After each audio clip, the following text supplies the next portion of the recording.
Salut l'équipe, bonjour à tous. Aujourd'hui nouvelle vidéo, première vidéo.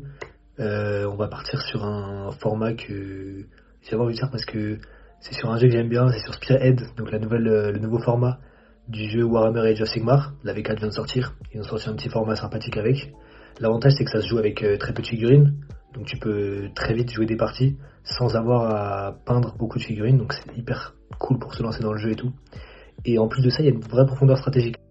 Pour cette première analyse, les gars, je suis parti sur les Kharadron Overlords parce que c'est une Spearhead que j'ai commencé justement pour ce format. Donc j'ai eu l'occasion de la jouer. On va voir tout ça maintenant. Donc en termes de composition, c'est pas très compliqué. On a 5 unités.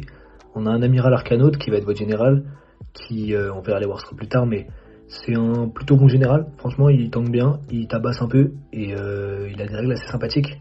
Donc ça c'est vraiment, je pense que c'est une des meilleures unités de la Spearhead, un Kharadron en tout cas. Ensuite on a 2 compagnies d'arcanautes, donc on verra un petit peu plus tard, mais il y en a une qui est plutôt tir et une qui est plutôt corps à corps. On a 3 stratogardes et une frégate. Donc on n'a pas beaucoup de figurines sur la table, on en a que 5 et 5 et 3 et 1, ça fait 14 et 1, on a que 15 figurines sur la table. Donc c'est assez compliqué de prendre la table, et en plus de ça vous allez voir il n'y a pas de renfort. Donc ça veut dire que tout ce que vous avez sur la table là, c'est ce que vous aurez pour toute la partie. Vous n'aurez pas de possibilité de faire revenir des unités depuis les bords de table pour reprendre des objectifs, etc. Donc ça c'est pour la compo. Ensuite le trait de bataille. Alors le trait de bataille des Kharadron, ça va être à vos phases de mouvement, toutes vos phases de mouvement. Quand vous allez vous déplacer avec la frégate, vous allez pouvoir prendre une unité qui est à côté au début de son mouvement, à portée de mêlée, donc 3 pouces, et vous allez pouvoir la prendre avec la frégate pour la repositionner après, à côté de la frégate, une fois que la frégate aura fait son mouvement. Donc ça permet d'aller très très loin quand même, parce que la frégate bouge de 12 il me semble. Donc avec un pack d'arcanautes qui ne bouge que de 4 par exemple, vous allez tripler leur mouvement littéralement. Et c'est super pour reprendre des objectifs. La contrepartie c'est qu'après ça, après ce mouvement, l'unité qui a été transportée ne pourra pas charger. Donc c'est comme trait de bataille, c'est assez sympa quand même de pouvoir bouger aussi bien sur la table. Mais ça permet quand même des tricks assez sympathiques. On va ensuite enchaîner avec les aptitudes de régiment. Alors là on a le choix parmi 2 aptitudes. On va pouvoir en choisir une. La première, ça va être qu'une unité qui a été transportée une fois par bataille pourra quand même charger plus tard. Honnêtement, je sais pas si c'est très très intéressant parce qu'on n'a pas très envie de charger en Kharadron en fait. Donc finalement, je l'ai joué et finalement, si on charge, la plupart du temps, on se retrouve à ne pas pouvoir tirer parce qu'on n'a pas le tir en mêlée partout et le tir en mêlée, et le fait de pouvoir tirer, c'est quand même l'essence même du Kharadron. Donc une fois qu'il est au corps à corps, s'il peut plus tirer, il est foutu. Est-ce qu'on a vraiment envie de charger après un mouvement, après avoir été transporté? Franchement, je sais pas. Peut-être le pack d'arcanautes au corps à corps, peut-être le général. Est-ce qu'on a envie d'envoyer son général tabasser? Je sais pas, peut-être. Mais je pense que l'autre est mieux, parce que l'autre c'est le désengagement qui va permettre de, une fois par bataille, pouvoir tirer avec notre frégate, même si elle a replié. Donc ça c'est supérieur parce que ça évite de se faire engluer. Notamment j'ai joué quelques parties contre des Skaven. Là les gars, une fois que vous vous retrouvez dans 10 rats des clans, si votre frégate elle peut pas tirer, ce qu'elle ne peut pas faire, elle a un seul tir qui a le tir en mêlée, mais son gros tir il a pas de tir en mêlée, donc une fois qu'elle est engluée, la frégate malheureusement elle tire plus très fort. Donc ça c'est vraiment très très bien. C'est je pense l'aptitude sur laquelle je partirais presque à chaque fois, ça dépend des match-up, mais la plupart du temps ça va quand même vous servir, alors que l'autre c'est un peu plus compliqué de la sauver quoi. On a ensuite les optimisations, donc on peut en donner une à notre général. La première, ça va être super simple, une protection à 6. C'est pas top franchement, parce que une protection à 6, vous avez 6 points de vie sur votre général. Donc statistiquement, vous allez jeter vos 6 dés, vous allez en réussir une. Donc en gros, ça donne un extra point de vie à votre général, c'est pas top. Moi, je partirais plutôt sur la deuxième. Si vous voulez vraiment que votre général il tank plus, il se soigne plus, je partirais sur la deuxième qui permet de le soigner de D6 une fois par bataille à n'importe quelle phase 0, donc même à la phase adverse. Donc pourquoi c'est mieux? Parce que si votre général il se fait pas one shot, et ben vous allez tanker disons des 6 points de vie de plus, alors que la protection, comme on l'a vu avant, elle vous donne qu'un point de vie en plus. Imaginez que votre général il a perdu 3 points de vie, il est mid-life, bah là il suffit que vous fassiez 3 ou plus, vous le remettez full vie, vous avez sauvé 3 points de vie. Donc je pense que la première on partira jamais dessus. Si on veut que notre général il tank plus, ça va être le soin. Ensuite la troisième, on a une aptitude qui va nous permettre une fois par bataille de relancer une charge entièrement à 12 pouces de son général. Comme on l'a vu, les charges c'est pas top en Kharadron, on n'a pas beaucoup envie de charger parce que si on tue pas ce qu'on charge, on est englué dedans et on a beaucoup de mal. En plus, on a très peu de points de vie. Donc, une fois qu'on est engagé, souvent, si on ne tue pas, et vous allez voir, les chances de tuer, elles sont... Même un gars tout seul a un point de vie. Si vous allez le chercher et vous essayez de le tuer, c'est pas dit que vous y arrivez parce que franchement, ça tape vraiment pas très bien les cardons. Donc la relance de charge, pareil, je l'ai joué. Je pensais que ça serait bien. Moi, j'avais joué le combo de pouvoir charger même quand on a été transporté et de pouvoir lancer la charge. Honnêtement, je me suis rendu compte que t'as juste pas envie de charger, t'as envie de rester à distance. Donc celle-là, si tu veux jouer agressif, avec la charge, après avoir été transporté et une relance de charge une fois par bataille, pourquoi pas, mais je pense que l'optique c'est marrant quoi, ça se fait, mais c'est pas très fort. Je pense pas que tu vas gagner des games comme ça quoi. Et enfin, on a la dernière optimisation qui est celle que tu vas jouer tout le temps je pense, sauf si tu veux que ton général il tank un petit peu plus, ça va être n'abandonner aucun Jourdain, et là c'est un ralliement de classique de AOS, comme en V3 en tout cas. C'est-à-dire que tu vas jeter un dé pour chaque figurine tuée dans une unité d'Arcanote, entièrement à 12 pouces de ton général, et pour chaque 4+, t'en ramènes un. Donc un pack d'Arcanote c'est 5 figurines, maximum tu en auras perdu 4, tu vas jeter 4 dés, et stat tu vas en ramener 2. Donc si tu arrives à ramener 2 du Ardent, c'est vraiment sympa, ça peut faire la diff sur un point, sur un objectif ou quoi. Surtout que l'amiral a une aptitude pour donner D6 de contrôle en plus à une unité d'Arcanote, donc ça peut être vraiment sympa. Après il faut réussir à le mettre, parce que un pack d'Arcanote c'est 5 points de vie save à 4. Donc n'importe quoi dans le jeu le sort. Si l'adversaire il veut sortir le pack d'Arcanote, il va le faire. Donc je pense que c'est le meilleur des 3 parce que les 3 honnêtement, à la limite le soin de D6, ça peut se justifier. Si tu veux vraiment que ton général il tape plus, il tank plus, etc. Parce que le général il est vraiment pas mal, hein. Vous allez voir, quand on va regarder les War Scrolls, le général est vraiment sympa. Mais si le match-up ne vous demande pas de soigner votre général, vous partirez peut-être sur le fait de faire revenir des Arcanotes de compagnie. Et je pense que c'est le build qu'on verra le plus, avec le désengagement pour éviter de se faire engluer avec la frégate, et un rallye à 4 sur une unité de Arcanote de compagnie. On va ensuite passer au War Scroll, le dur de la Spearhead, comme on dit. Et on commence avec l'amiral Arcanote, donc c'est un super profil franchement. 6 PV save à 3, ça tank vraiment bien. Bon, ça bouge pas, hein, 4 de move. Mais au-delà de ça, ça tire vraiment bien. 3 attaques en 3+3+, perf 1 dégâts 2 avec le tir en mêlée. Donc en mêlée, il va tabasser l'amiral Arcanote franchement.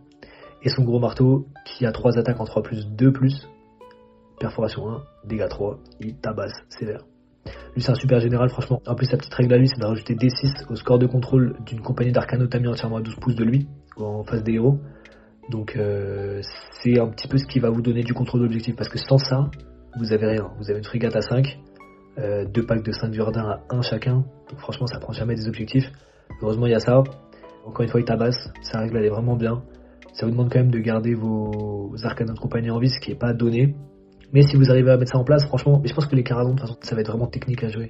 Donc voilà, si vous arrivez à mettre ça en place, ça peut vous récupérer un objectif, ça peut vous marquer des tactiques, ça peut empêcher l'adversaire aussi de marquer des points. Mais ouais, à voir en game, je pense que c'est quand même assez compliqué de garder ces Arcanote de compagnie en vie si l'adversaire veut vraiment les tuer. On passe au deuxième War Scroll, on a une unité de 3 Stratoguards, donc ça c'est une unité de prise de flanc un petit peu, qui va très vite, qui bouge de 12, mais qui ne tank pas du tout. 2 points de vie save à 4, c'est-à-dire que le pack, il y a 3 figurines. Le pack c'est un pack à 6 points de vie save à 4, l'adversaire il les sort quand il veut, ils peuvent pas se cacher puisqu'ils volent. Donc si l'adversaire a du tir, il va pouvoir les sniper depuis n'importe où sur la table. Ils ont quand même des bonnes attaques de tir, qui ont tir en mêlée eux. Ça ajoute toujours au tir des Caradrons, et en plus de ça, leur stratopique ont crit mortel. Donc ça fait que 4 attaques, parce qu'il y en a 2 qui ont la stratopique, un qui a le fusil rotatif. Donc ça va faire que 4 attaques, et c'est ça, quand je vous disais plutôt que en Caradron, quand tu vas charger un truc, t'es même pas sûr de le tuer, même s'il est très low, c'est ça en fait, c'est que 4 attaques. Donc 4 attaques en 3+3+, les craquages sont possibles, et malheureusement, tu peux faire 6 dégâts, voire même 8 si t'as de la chance, comme tu peux en faire 0, ça m'est déjà arrivé, et franchement c'est dur les gars. Malgré ça, leur règle, elle est quand même vraiment top. À la fin de n'importe quel tour, vous allez pouvoir vous déplacer et en plus infliger une blessure mortelle à une unité en mêlée sur un 2+. Donc pour que ça se déclenche, il faut être engagé à la fin de votre tour. C'est ça qui est un petit peu compliqué, c'est-à-dire que si vous êtes engagé, disons que n'importe quoi dans le jeu peut vous faire sauter un Stratoguard, voire 2. Donc les Stratoguards, vous allez charger, vous n'êtes même pas sûr de faire tant de dégâts que ça, et en face, n'importe quoi peut vous en tuer un. Donc pour déclencher la règle, comment dire, faut prendre des risques. Après, si vous le faites, c'est vraiment super.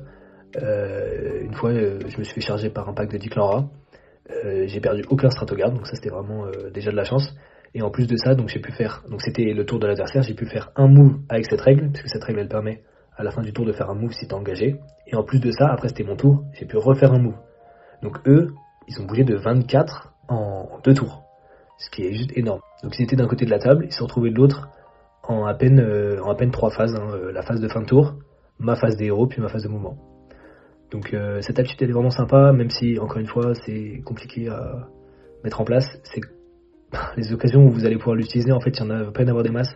Si vous arrivez à la sortir, c'est vraiment sympa, ça vous permet de bouger beaucoup, d'aller chercher beaucoup de choses. Mais encore une fois, ça tombe pas. Hein. Franchement 6 points de vie, c'est la 4. L'adversaire il vous les sort quand il veut. On passe aux compagnies d'Arcanautes, donc ça c'est les petits nains de base, les petits caradrons de base.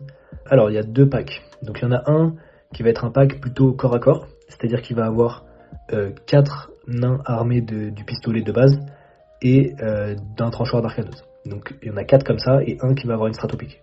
La stratopique vous pouvez voir, c'est une arme plutôt sympa, il n'y en a qu'un seul qui l'aura du coup.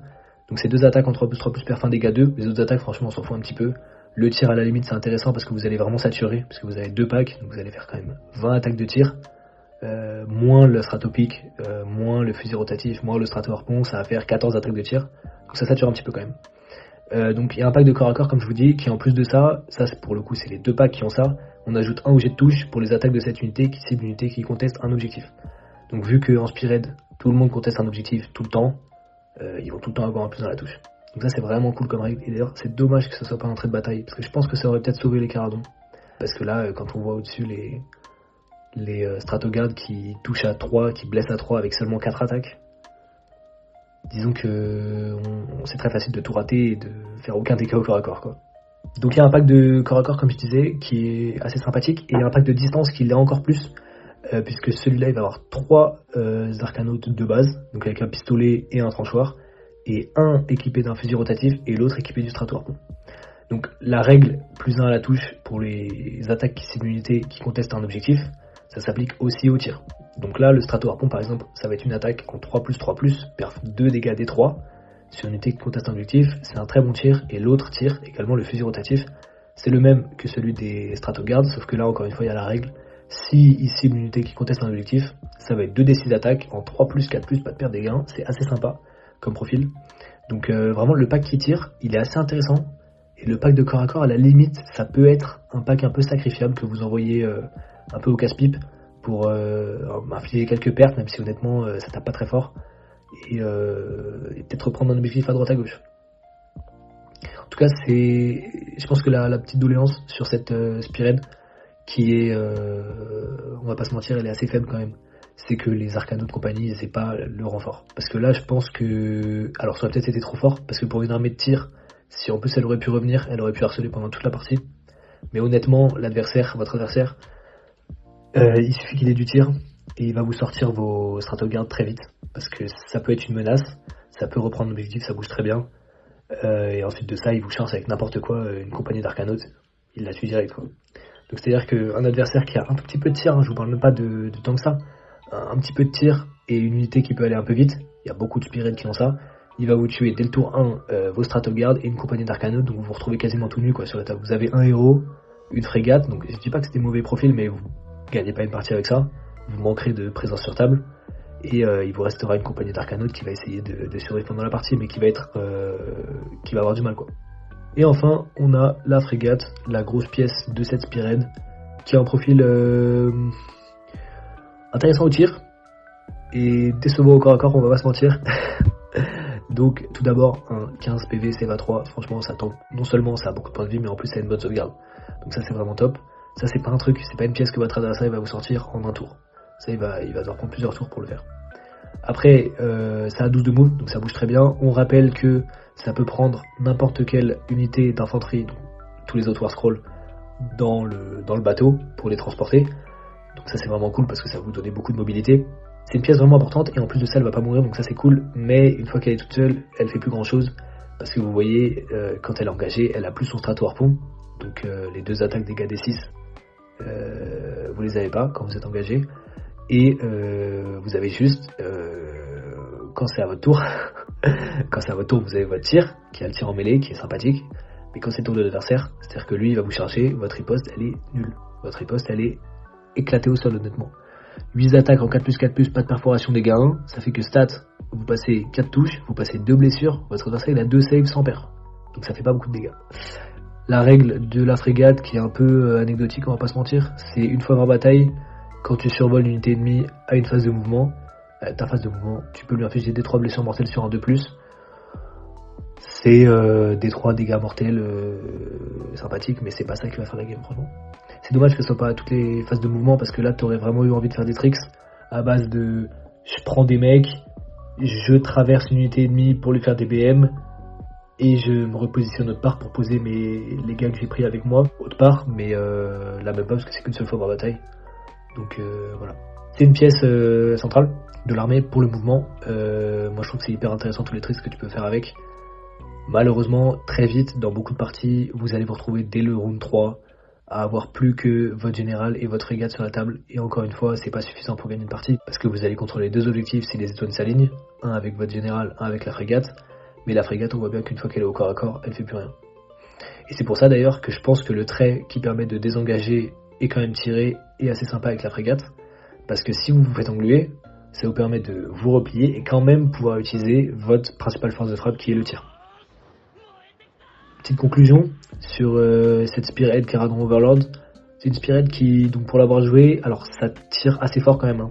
Ça, c'est vrai que je l'ai pas dit, j'ai été assez dur avec les petits Kharadrons, mais franchement ça tire fort. Ça peut sécher pas mal de trucs dans le jeu. Maintenant, tu vas pas pouvoir chercher les héros adverses, puisqu'il y a forcément l'intention des cires, mais tu peux aller chercher une unité clé. Une unité de Raogre en Skaven, tu peux lui faire très mal. Une unité de Stormfiends, pareil en Skaven, mais dans l'autre Spearhead, tu peux aussi lui faire très mal. Honnêtement, en une phase de tir, Kharadron, tu peux faire beaucoup de choses. Après, vu que la table est petite, c'est très facile pour vos adversaires de venir vous chercher et de combler la distance en fait, de venir au corps à corps. Et une fois que vous êtes au corps à corps, la frégate au corps à corps, encore une fois, elle sert à rien. Vous allez rien faire au corps à corps avec votre frégate. Votre adversaire va vous tuer très facilement, alors que vous allez avoir du mal si vous n'avez pas votre tir.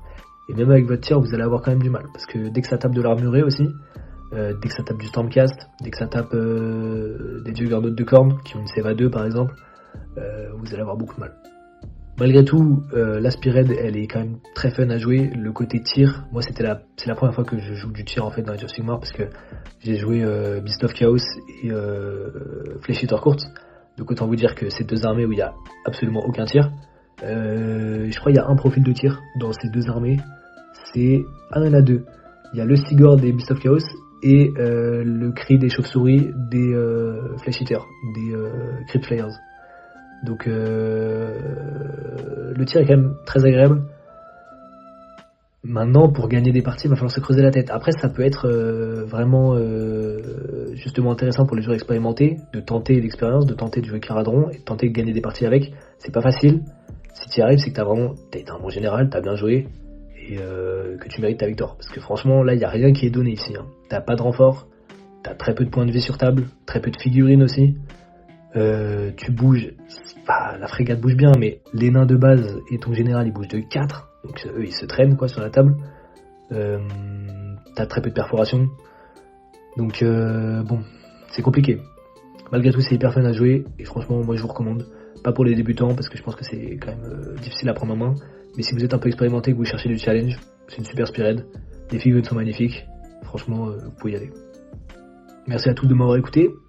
C'était la première vidéo d'une petite série, je pense. On va essayer de se faire les 24 Spearhead. Ça va pas être facile, mais on va s'accrocher. Donc, encore merci les gars, et à la prochaine.